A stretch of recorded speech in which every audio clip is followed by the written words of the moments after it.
Diba? Paano po tayo magkaka-power kung hindi tayo connected by God?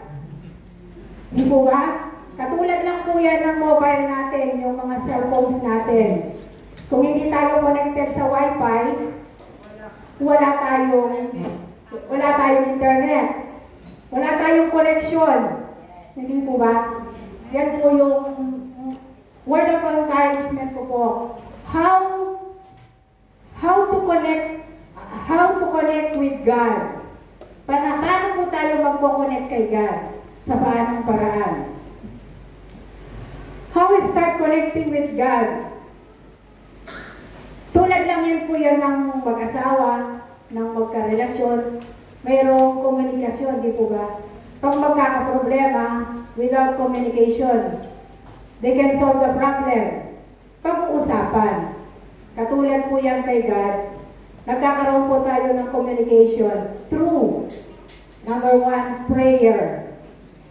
Through prayer, we can communicate with God. Malakas po yan. Kapag nag-pray ka, 24/7, connected ka kay God. You feel safe. You feel secure. Walang duda. Bibigyan niya tayo, you are in good hands. Ika nga po ng Metrobank. If you are connected, you are in good hands. Marami pong pag-ano yan. If you are connected with God, do you experience or do you accept there are some changes as a human person? If you are connected with God. Magkakaroon po tayo ng pagbabago, di po ba? Lahat ng aspeto ng ating buhay magkakaroon ng pagbabago. If we are connected with God. Yes, God can change our life. Babaguhin niya tayo. Meron tayong mga pagbabago. Una na lang, the way we talk. Dati, ano lang yan, wala kang pigil sa salita. Lahat ng mga lumalabas sa ating mga labi. Basta't may labas mo lang. But, because we are connected with God, meron tayong limitasyon. Sa pagsasalita, lahat ng mga gawain natin. Binago niya tayo physically, spiritually. Dati, kung minsan hindi tayo nakaka-charge, okay lang. Pero ngayon, kapag Sunday is a church day, excited ka. Pagkising mo lang, anong oras ang church? Dati, kung minsan, yung mga paa mo, idadala ka kung saan-saan. Now, si God, idadala yung paa natin. Saan po? Sa tahanan ng Diyos. Amen! Meron po tayong verse dito po. Sabi niya sa 2 Corinthians 5:17. 5 verse 17, no?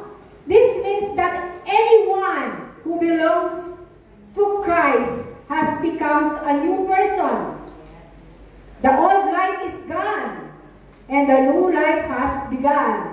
Dito na po tayo. Wala na yung dati.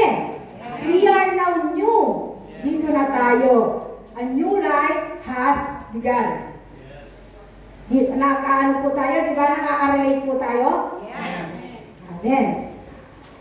There are some ways to strengthen your relationship. Ang ating relationship sa Panginoon, mayroong mga ways yan. May mga paraan kung paano tayo magkakaroon ng relasyon sa Panginoon. First, through prayer. Prayer is a powerful tool. Yes. Malakas na sandata po yan ang pagdadasal. In the night, hindi tayo makakasleep, hindi tayo makakatulog ng mahimbing without consulting God. Pray tayo kay God. Mag-meditate tayo. Through this prayer, we have our communication with Him. Feel mo lang sa sarili mo, subukan mo, hindi sa pagbukas pa lang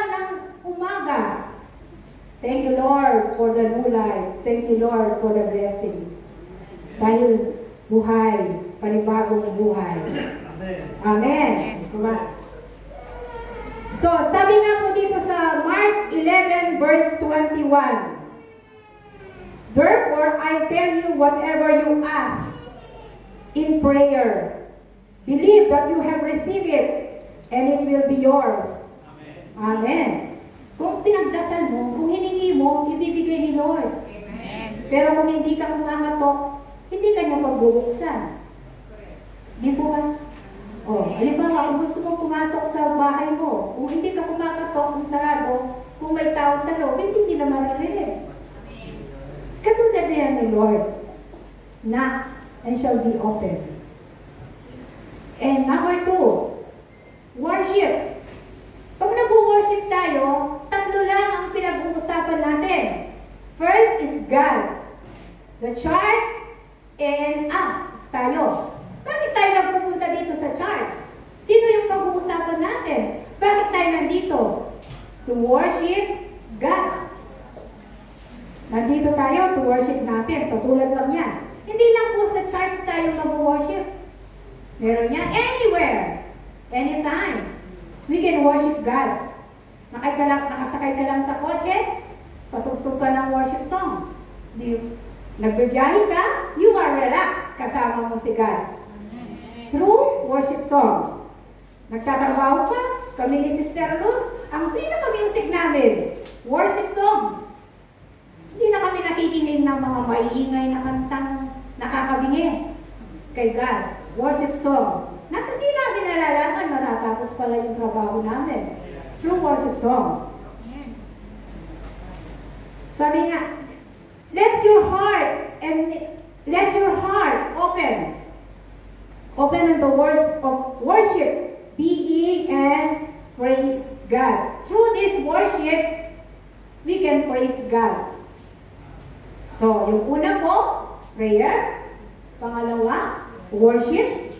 Dito po tayo sa Bible reading, scripture reading. Kailangan po dito, kapag papasok tayo, we know what is the scripture reading for today. Di po ba pag-uusapan natin yan? What is the scripture reading? We always know the Bible. Read the Bible. Kung ano yung dati, wala man, yung mga alam kong verse, konti-konti na ngayon. But through this, we are now on the charts, Christ of God. Marami ka ng mga verse, isusulat mo. Pagkatapos, pag-aaralan mo. Through this, nakukonsult mo yung Bible. Amen? Then we have, number 4 is reflection. Number 4, ito, about reflection or relationship with others. Through this, papasok po tayo sa charts, we are sisters and brothers. Magkakapatid po tayo. Tayo ay lahat ay anak ng Diyos. Sabi nga sa Matthew 22, verse 34, love God and love others. Healthy relationship between your brothers and sisters. Importante po yung magandang relasyon mo sa ating mga kapatiran. Yung masaya po ba, di ba? Pagpapasok ka pa lang ng church, babatiin ka na, hello, brother, sister. O, yung maganda, mga sa puso mo na darating ka, welcome ka. So, yun yung relasyon natin, hindi lang kay God, through our brothers and sisters. Huwag mong pipiliin kung gusto na, kung ayaw kung kausapin o ano. Basta anywhere, welcome. You are in the church. Gaano, maganda. Pakita mo na you are, yung masayahin ka, pala kaibigan ka. Hindi ka, dahil lahat ng,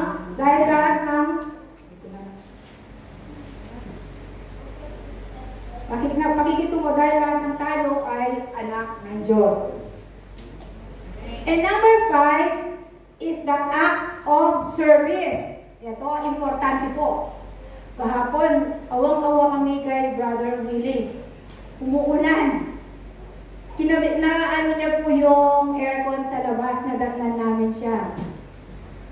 And praise God, palakpakan po natin si Brother Willie kung nandito siya. Hindi lang kay Brother Willie. Lahat ng mga tumulong, ng mga brothers natin, alam nila kung sino sila. Huwag ko na lang babanggitin ng pangalan. Alam ni Lord kung sino kayo. Amen!